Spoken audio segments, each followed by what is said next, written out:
বিমান হামলা চালিয়ে ইরানের ইসলামিক বিপ্লবী গার্ডের হেডকোয়ার্টার ধ্বংস করে দিয়েছে যুক্তরাষ্ট্র। মার্কিন সেনাবাহিনীর সেন্টার কমান্ড সেন্টকম এক বিবৃতিতে বলেছে, বিপ্লবী গার্ডের এখন আর কোনো হেডকোয়ার্টার নেই।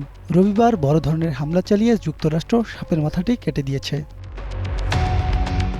গণমাধ্যমকে দেওয়া সাক্ষাৎকারে হোয়াইট হাউজের এক কর্মকর্তা জানিয়েছেন, খামেনি পরবর্তী ইরানের নতুন নেতৃত্ব যুক্তরাষ্ট্রের সঙ্গে আলোচনায় বসার আগ্রহ প্রকাশ করেছে। আলোচনার সম্ভাবনা থাকলেও ইরানে যুক্তরাষ্ট্রের সামরিক অভিযান আপাতত অব্যাহত থাকবে।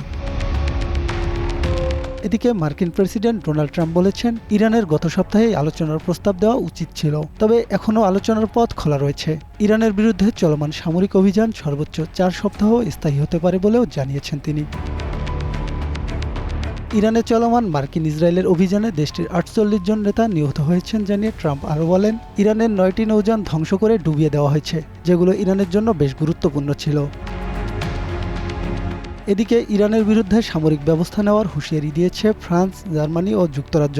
এক যৌথ বিবৃতিতে ইউরোপের প্রভাবশালী এই 3 দেশের নেতারা বলেন, নিজেদের এবং মিত্রদের স্বার্থ রক্ষায় পদক্ষেপ নেওয়ার ব্যাপারে এই 3 দেশ সম্মত হয়েছে। প্রয়োজনে ইরানের ক্ষেপণাস্ত্র ও ড্রোন ছড়ার উৎসস্থল ধ্বংস করতে কঠোর প্রতিরক্ষামূলক ব্যবস্থা নেওয়া হতে পারে। এরই মধ্যে কাতারের দিকে এগোতে থাকা একটি ইরানি ড্রোনকে ধ্বংস করে দিয়েছে ব্রিটিশ যুদ্ধবিমান। ইরানে যুক্তরাষ্ট্র ও ইসরায়েলের যৌথ হামলার মধ্যে এটি ব্রিটিশ বাহিনীর প্রথম অংশগ্রহণ। ওদিকে জর্ডান ও অন্যান্য আরব দেশকে লক্ষ্য করে হামলার প্রতিবাদে আম্মানে নিযুক্ত ইরানের রাষ্ট্রদূতকে তলব করেছে জর্ডানের পররাষ্ট্র মন্ত্রণালয়। এর মধ্যে অন্তত কয়েক ডজন ক্ষেপণাস্ত্র জর্ডানের আকাশসীমায় বাধা দিয়ে ধ্বংস করা হয়েছে।